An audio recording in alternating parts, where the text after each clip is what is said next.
Alberta and Ontario unveiled their vision for a new pipeline today. It would stretch more than 3,000 kilometers and run between Hardisty, Alberta to Sarnia, Ontario. The project is still in its infancy and there's no estimated price tag or timeline for it. The CBC's Megan Fitzpatrick is following this for us. So Megan, tell us more about this proposed energy corridor. Yeah, this idea has been in the works for about a year now, Arthi. It was almost a year to the day that Ontario and Alberta signed a memorandum of understanding where they pledged to start exploring options for a new pipeline from Alberta to Ontario. And a few weeks later, Saskatchewan signed on to that MOU as well. So work's been underway on a feasibility study. Ontario put out a request for proposals for third-party companies to lead that study.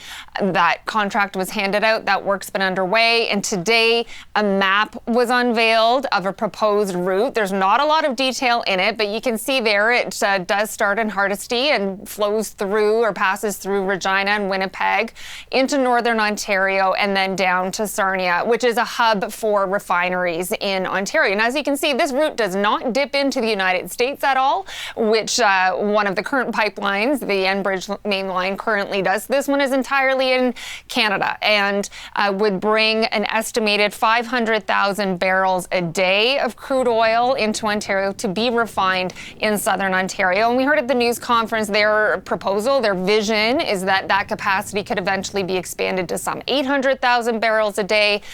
The Premier saying this new pipeline would be built with Canadian steel. It would create jobs. This plan too includes the idea or the concept anyway of a strategic petroleum reserve that would also be built in the Sarnia area or be housed in the Sarnia area.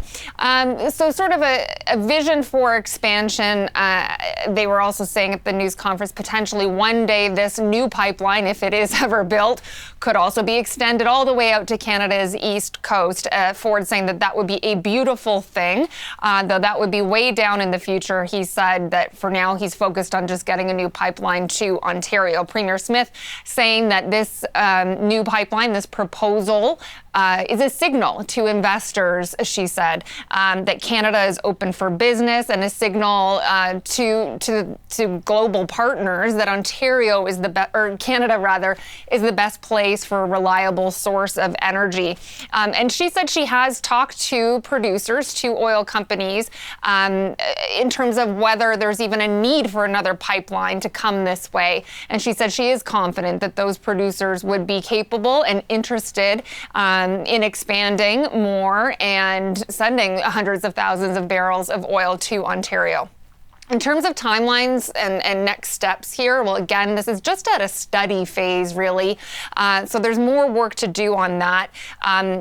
Premier Ford saying consultations are underway with Indigenous communities in Ontario. And he also said that he's in touch with the federal government and the Major Projects Office, that he has had a conversation personally with that office for potentially a partnership there in terms of referring this proposal to that office to get Ottawa involved in this. Now, of course, after that proposal announcement was made, there was a question and answer session as well with the premiers. And one of the big questions is, pipelines aren't cheap. So who's paying for this? Yeah, of course, that was one of the major and first questions. What's their idea here in terms of who foots the bill for constructing a brand new pipeline? And there wasn't really a clear answer from the premiers. They did say Ford said that Ontario would be reaching out to the private sector, but that he'd also be open to other models, like the one announced by the federal government and Alberta last week, which was essentially a public-private partnership. Ford saying, again, through this study that is being done, that they will be exploring all options. He said his preference is for private sector investment, and Premier Smith said the same thing. But again, to be determined in terms of how much it's estimated to cost. The study will determine that, and then what are the options in terms of paying for it. Another unanswered question, another question that was put to them was whether Manitoba will get on board with this, because Premier Wab Kinew in the past has expressed hesitation, reluctance, not totally enthusiastic about the idea of a new pipeline passing through his province. Here's what Premier Ford said about that.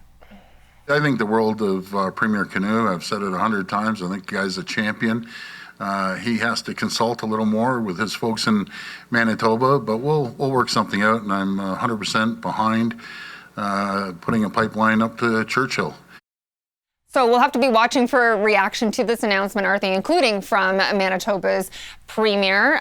So again, more consultations to be done. Premier Ford saying this feasibility study he's expecting and wanting it done by the end of this year.